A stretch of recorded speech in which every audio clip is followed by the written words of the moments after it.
Hey bosses, welcome to another episode of Boss Please. I'm Megan. I'm here with Malynda and Jill. How are you guys? Fantastic. I just got so excited. You did. It was really cute. Also, later on in the show, we have Alisha Gaddis. She literally does it all. She's the ultimate boss. She's an actress. She's a singer. She's an author, an Emmy winner, a bestseller. And a mom. A mom. Yes. Hot damn. I'm exhausted just saying all that. But anyway, speaking of bosses, how are we a boss this week? Well, I know that I'm not the only boss that feels this way, but, you know, we sometimes have a hard time taking time for ourselves and taking vacations, and I'm happy to announce that I booked a vacation. Yes, you did, girl. Very excited. Obviously, I'm not going to tell you where because I love a veil of secrecy, but it will be beachy, and I'm very excited. I'm celebrating 5 years with my boyfriend, and we decided to go away, and it's going to be kind of weird. It's like the first time that we are actually away that it's just the two of us. We've gone on a bunch of vacations before, but for whatever reason, you know, like either his dad is like in the city that we're in, or, you know, like my family's there or wherever. So this is going to be the first time we're like going out of the country, just the two of us.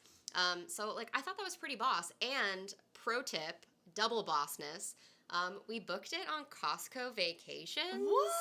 So, like, I got, like, all-inclusive and flights. It was only, like, $700 a person for Dang, three nights and 4 days. That's a steal, girl. And I just thought that was pretty boss. So, like, obviously I want to share with you guys because you're my friends, duh. And the listeners out there, you're also my friends, duh.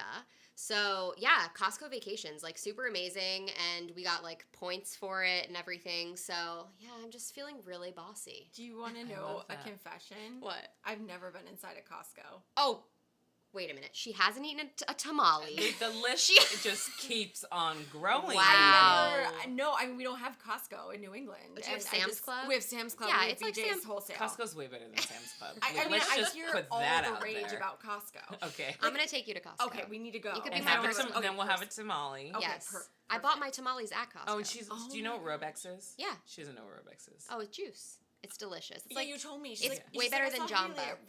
She said, what's Robex? I said, what did I say to you?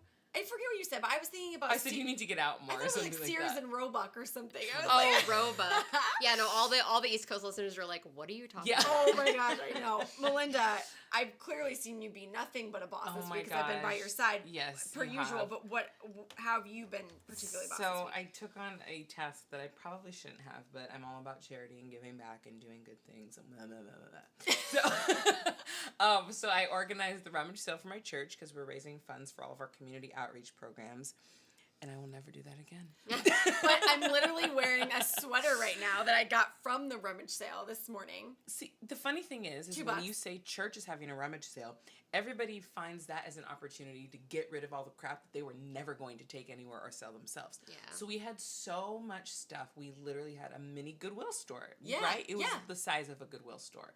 And it's still in the church, and I have to break it all down and give it away and all that stuff. But by the end, I was like, everything's $1, just buy something. Yeah. No, it was great, but though. it was did great. well. Melinda We kept raised pulling them. out clothes for me, and Yeah. there was a shirt that she's like, Megan, you need this. It was like, you can't sit with us. Yeah. So, yes, I paid $2 for that shirt. Yes.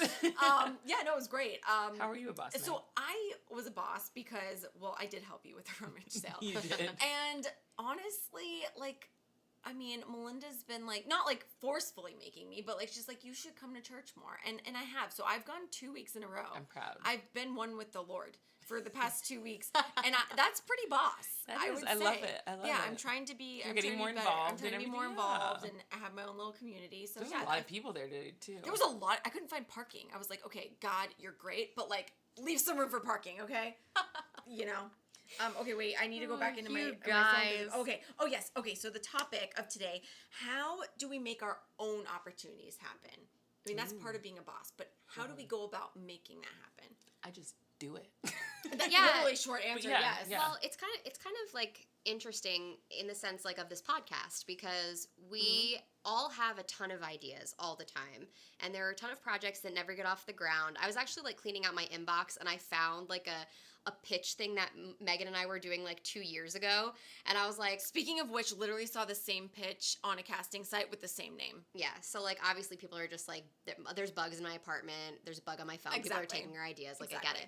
But it's really hard to get things off the ground sometimes, and I think that, you know, as a female boss, like, you really do need to make your own stuff happen, and that's exactly what we did here. We decided to make the commitment with each other, to hold each other accountable, to get these episodes out every week, and, you know, to make it grow. Exactly.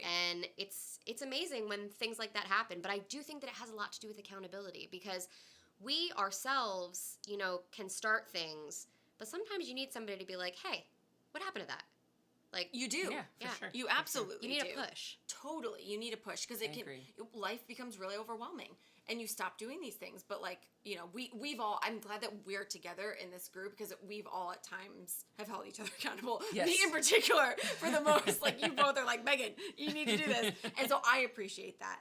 I'm lucky to be in a job right now where I feel like I'm listened to and I'm heard, where I can make things happen for myself. So not only am I part of a team, but I'm also pitching ideas that because obviously my main goal is to become a host. So I'm like pitching my own content ideas where I can like benefit my team, but also doing other things on this, you know, involving the team. So yeah, I'm really excited for this show that I pitched. It was greenlit for 2 episodes that I'll be hosting. So I'm hoping, fingers crossed, those go well. But yeah, it's really just taking the initiative and believing in yourself enough to make that happen for yourself. Like, Malynda, I feel like you can offer a unique perspective, since you are your own boss through like all of the businesses and things that you do. Yeah. So how do you, like, when you want something, how do you go after it? I call myself an expert Googler, and that's literally what I do. I'll spend hours researching something to figure out how I can get this for myself or get another opportunity for someone else. Yeah, I mean, it's there's no easy answer to it. If you want something, you'll figure out how to get it. Exactly. And that's just kind of how I've been since I graduated college. You know, I said I wanted a full-time career in music. I did everything I possibly could to have a full-time career in music. Never wanted to work certain jobs. I made sure I didn't have to work certain jobs to survive and to live. Yeah, being my own boss is great. Yeah. I also think it's important to like tell people, and I know sometimes people are really protective of their ideas and the things that they want to do, but my whole philosophy in life is like, if you don't tell people what you want to do, you're not putting it out there. So nobody really knows who you are. Nobody knows what you want to do. And you never know who can offer something. Exactly. Like, I mean, especially like in our community out here, I meet people all the time, and you walk up to a person, you have no idea who they are, you have no idea what you do, but you're in one of the entertainment capitals of the world. And like, if they don't do what you need, they know somebody that does what you need. That's something that you do great, Jill. You find out what people do, and you are good at connecting. But it's also important to like having a good base. Be that person. Like to help you are that person. And that's why I think all 3 of us get along, because we're about helping each other. You know, whether it be male, female, doesn't matter. Like, if we know somebody or know something, we're going to share that knowledge with them, because shared knowledge is amazing. Exactly. And spreading the wealth and not being selfish about it, which you both, you know, are great at just like spreading the wealth and helping others. I just feel like for some reason people get into this mentality that if someone else succeeds that they're not going to, but that's not true. I was just talking about this with somebody, because they're like, oh, weren't you sad that you didn't get this job? And I'm like, I wasn't the right person for it, that's why I didn't get it. And like, you're happy for the person that did. Like, I'm qualified, I know I'm qualified, but I wasn't what they wanted. And like, you just have to accept it. I love where this conversation's going, and I feel like we should continue it like on another next week's podcast or something. That was really good where that took a turn. But yeah, so we are going to be back in just a couple minutes with Alisha. So excited, and I just hope that she doesn't make me feel bad about myself, because this girl does so many great things. All right, we'll be back in a little bit. Hey bosses, welcome back. I am so excited to have one of my dear friends, Alisha Gaddis, joining us. She called in. Alisha, if you don't know who she is an actor, humorist, writer, and performer based in Los Angeles. The first book she wrote, Comedic Monologues for Women That Are Actually Funny, became a bestseller. She's also an Emmy Award winner for a PBS children's program in which she co-created and stars in, called Leashy Lou and Lucky 2. This just literally scratches the surface of my hashtag famous friend that I always like to say. So Alisha, thank you so much for calling in, and welcome to the show. Thank you guys so much for having me. It's a real pleasure. Of course. So you wear so many hats. What area do you enjoy the most? Oh, that's a really good question. I mean, I just like making anything. I guess that's very vague sounding, but it's true. It depends on the day, the week. I mean, I love performing in all. I'd say performing, writing and performing. I love that. That's amazing. And you're really self-motivated. You're always creating. What's the importance of creating your own content? Oh, wow. I think in terms of being self-motivated and creating your own content, my desire came from a need, because I was in Los Angeles and going on so many auditions, and that's such a soul-sucking process, to be honest. Yes. And I thought, if I don't put my own work out there, how can I really get seen the way I want to be seen? So that's, for me, it's like you can't wait around for someone to give you the green light. There's so many tools now, so many social media platforms and ways to create content in a really cheap way. You just have to get out and do it. That's really important that you say that. Do you think that the way LA and the entertainment industry is kind of turning and changing, do you think creating your own content is really the only way to solely make it now? No, I don't think it's the only way to make it. I mean, I have so many friends who work on in a multitude of things. I think, and you don't. What I kind of mean by that is you don't necessarily need a record company to say, "Oh, I'm going to sign you," or you don't need to be cast in a major motion picture. You can instead make an indie project with your friends, or start a YouTube channel, or record one song and put it out as a single and shop it around. And there's just so many ways to do things that I think if we see our career paths as artists and as entrepreneurs as linear, then we're going to miss out on a lot of opportunities. And I think you're definitely a testament to that, because you have a Grammy and an Emmy, and you are completely an independent, self-created artist. So that's incredible, and probably an inspiration for so many people. I know you are for me. Trying and making a lot of missteps along the way and trying to learn from those, Let's talk about those missteps a little bit, because we here at Boss Please are all about the journey. Yes. So do you remember a time that you totally bombed something that you were doing, and how you sort of came out of that? Ooh, that's a good question. I bomb all the time. I doubt that, Alisha. All the time. I think I've talked to Malynda about this, and my husband and I talk a lot about it. It's like I hear so many no's that it's like we say at our house, you have to care so much you don't give a shit. Yeah. I hear so much about what I do that I'm just gonna keep going out and doing it and trying it, because that it's in me. I mean, I recently had a book deal that was pretty much a go. The publisher had flown me back and forth to New York. I did 51 rewrites for this book, and it was going to be this really big thing, and they had all of these plans, and then literally I got an email that was like, "This is not going to work for us anymore." And it was about a year into the process, and it was a heartbreak, because it was devastating, because I put so much time and work and effort and got really pumped up about it. And so that actually came before, I guess it's been a few years now, that came before I wrote all those books and went to a publisher and actually had a book published. So it was kind of like one of those points, I was ready to just stop, but it ended up motivating me more, because we get rejected so often. Absolutely. And sometimes when you think the project that you put the most into, you think it's the one that's going to take off, and then it's another side project that actually ends up breaking barriers for you. So how did you come back from that? Because I know as artists, it's so easy to let no's just put us in the depths of depression sometimes, and we don't want to keep going. So how did you come back from that and just say, no, this is what I want to do, that I need to keep going? I think for me, I go through all the stages of mourning with all the projects that don't make it or don't go to where I want them to go. At first it's I don't know what the proper stages are. There's denial, anger, wallowing in self-pity and despair. I go through all those stages. I go through them very rapidly now because it happens so often. So you're just...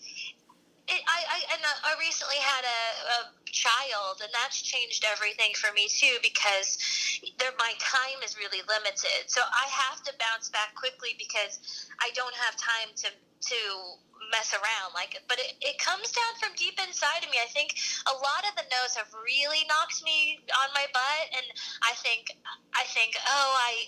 this will never be, but I have to just make things. I have to, because if I don't, I just become this caged animal within myself. I have to find a way to get something out to make it. So it comes from wanting to just express myself, because that cagey feeling where you're not making anything or doing anything, and start to go crazy, and you feel like it's your own personal artist block. And for me, I have to find ways, small ways. I every day, if I'm feeling really, really down, every day I have to write at least one page.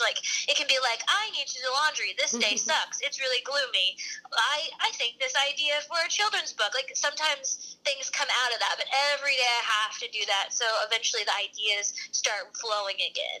But that's a small way for me that I have kind of nurture my artist. Exactly. You just mentioned that you just had a child. Congrats, by the way. Oh, thank you. Well, she's 2 now. Oh, okay. Well, anyways, And still she's congratulations for being a mama. When I told them your daughter's name, they were like, "What, Indiana Maven?" Come on. That is she's already going to be famous, with that kind of name. But how do you? I mean, you just kind of talked about it with your writing, but how else do you find time to balance? Because you're still obviously going for your dreams, you're making it, but now with a child added in, how does that change it for you? I'm not gonna lie. It's really, really hard. It's really very hard, and it's hard because I want to do it all. I want to raise her in a really artistic, motivated, expanded way. So I want to be around her all the time. So I'm not saying there aren't other ways to do that, but for me, that's what's working for our family. So what I mean by she's around us all the time is she's with us all day. She's on tour with us. When she's been to China twice. She goes on the road 6 months of the year. She travels back and forth.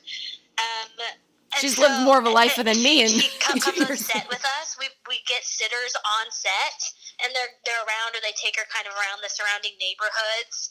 So it's finding pockets.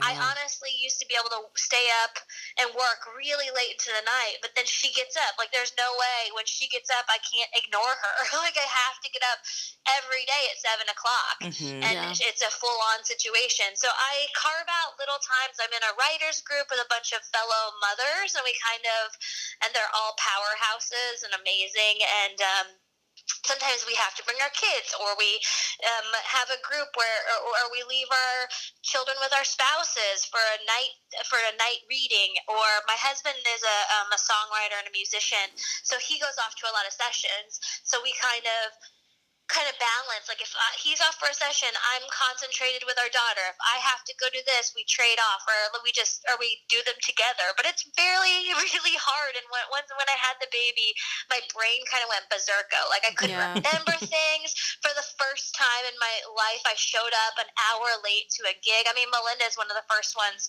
to tell you that I probably my organizing brain's off, because you're not only booking shows and traveling and on different time zones, but you're also on a kid's time zone. But that just makes it even more important and makes you more focused on the things you want to get done. I'm writing 3 scripts right now and 3 treatments, and I'm so motivated to finish those in a timeline.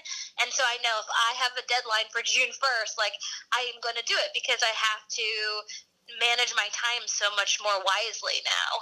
But it's difficult.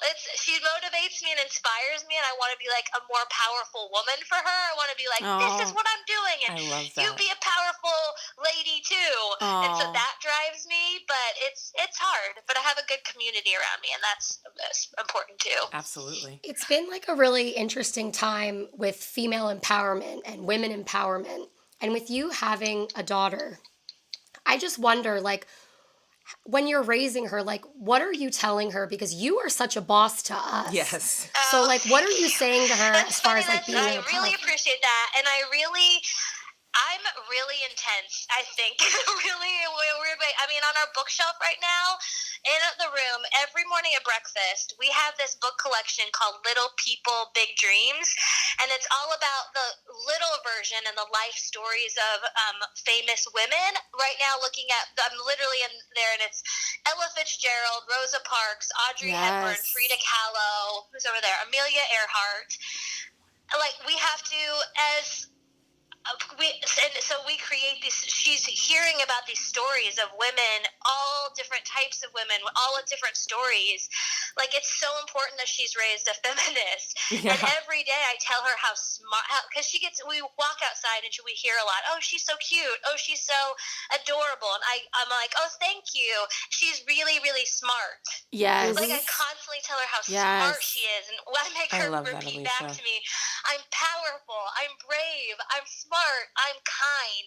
I also talked to her about the difference between being kind and nice, because I was raised, I think, as a detriment of being nice. Like, oh, you have to be nice to everybody, and that's like a state of being where I want her to be powerful and good, but her actions need to be kind. So we talk about that a lot. I mean, she's 2. I started out like, I think that's incredible. She's gonna be a warrior. I already know. There was a booth. A whole booth of like naked lady photos that was like for in uteruses with the flowers growing out of it. And I'm like, oh, Indiana, do you love this art? It was like a feminist booth, and she's like, yeah, I want the naked lady pictures. I'm like, great, let's get a bumper sticker. It's just like, I love becoming part of her dialogue. And my husband is Mexican. His family's from Mexico. He's a Chicano, and so she's a mixed race baby. So I want her to also know that her empowerment and what that is as well in Los Angeles. And so there's a lot of things that I've created as part of her everyday dialogue in this world. I want her to use her voice, and I constantly tell her that it's her body, her choices. I've told her that since she was little. Like, if she doesn't, I never make her hug anybody. People constantly are like, oh, give me a kiss, give me a hug, and she'll say, no, thank you. And then they'll look at me like, your child should hug me. I'm like her great uncle, and I'm like, it's her body, her choice, but you can give him you can wave, or you can blow a kiss, but it's her body, her choice. So there's it's raising a polite, empowered, strong woman. Like, that's what I'm aiming for. My husband and I are really on the same page about that, and I think that's important too. Wow. That's amazing. I'm so inspired, right? Now I can wait to have a kid, but I'm also excited. I want to raise it. I know it does, but it's important. I mean, I'm around a lot of women doing a lot of things that are amazing, and the men as well, like that. My husband's really motivated about that, but I come from the Midwest, where there's a lot of suppression on every level, and there's that has to be fought, and it has to be fought with our words and with our actions. And like, you're right, it's with Me Too and everything that's happening, I'm so cognizant, and I know I can't protect her from everything, but I feel as if that what I can give her is a loud, strong voice, and she's going to get knocked down. I mean, in this, who knows what she'll end up being. I'm sure whatever it is going to be fabulous. But if I every day tell her that she is smart, and she is fabulous, and she is kind, and she is powerful, like, why wouldn't I give her every feeling that's huge and grand? Because the world's going to knock her around. I think that's totally what we can do to each other. Like, I think what you guys are doing is amazing as well. Like, as women, we need to tell each other that we're fabulous and gorgeous and smart and powerful and empowered, because as a collective, that's how you move forward, So it's like, that's what you guys are doing. You're lifting each other's voices up, and I think that's really special. Thank you. Yes. Well, we're so happy that you came on the show, because you're just a powerhouse. Yes. Truly. So before we let you go, I do want to know. I'm so glad you had me. Absolutely. I wish I was in the studio with you guys. I know. Next time for sure. But before we let you go, what advice do you have for other artists, specifically ones that are just waiting for, their agent or their manager to get them their next gig, but they want to start doing more self-creation? How do you get started doing that? What advice do you have? Well, it's really different for everybody. I mean, the very easy thing is just like, get up and go and do it, and start one step at a time. And for everyone, that looks differently. And I do a lot of artist coaching. I do a lot of one-on-one individual coaching where people think, it's so interesting to me because when we're in our own lives and we're like, my main goal is to be a blank, like a sitcom star or have a book published, and that goal seems so big. But if like you were to say that to me, Malynda, I want to be whatever, and to me, I can easily see you doing that, right? Mm-hmm. Like, okay, yeah, of course you're gonna do that. Like, let's figure out then the doable steps. So what I always say to everyone is, from your goal, whether it's finish your solo show or go do stand-up, work backwards from that. Like, okay, that's the big, hard thing, but let's break everything into doable steps. So the first thing is, like, you were trying to do stand-up, then write a note card a week about what you think is funny, and then, find out where you want to do a show. Get the email to the person that you want to be booked there. Like, everything is broken down into doable steps. And then it doesn't feel as daunting. And align yourself with people with similar goals and similar feelings and similar motivation. And if you're around people who think you're crazy and think that they can't see you being, a best-selling novelist, then, like, get them out. Like, we're all Exactly. around those people. Yes. And we just need to, like, realign our focus and truly believe in ourselves, because there's a piece of the pie for everybody. Like, everyone has the space for success. I really believe that. Like, we all may think we're going after the same thing, but like, we're not at all. We're all individuals, and everyone can have the kind of success that they want to have. I truly believe that. That's I love amazing. that. I love that too. Alisha, where can people go to find you on social media to hear more of your powerful wisdom? Oh, I'm sorry. I couldn't hear that last thing. Where can people go to find you on social media? They can go to my Facebook. I know that's out with like all the all the things that's happening, so people probably deactivate it. I'm on Instagram. I don't know my handles. I'm really bad. You go to AlishaGaddis.com. You can there's a way. Just Google me, and there's like a billion places you can email me or find me. And I'm always here if anyone needs a help or needs coaching or any questions. Like, I try to be as open with information that I can, because, like I said, creativity begets creativity, and success begets success. So I want everyone to have their goals met. So I'm sorry, I don't have my handles in front of me. I probably Oh, you're fine. You're fine. AlishaGaddis.com is probably the best for people to go to. Yeah, AlishaGaddis.com, I think, has everything that you can go to. Awesome. Well, thank you so much for coming on the show. You were an amazing guest, and we're glad we got to talk to you. Thank you guys for your time and energy and for doing this. It's really awesome. Thank you. Honored to be involved. All right, bosses, we will see you next week. Bye. Follow us on Twitter, Instagram, and Facebook at BossPleasePod. And don't forget to rate, comment, and subscribe on iTunes.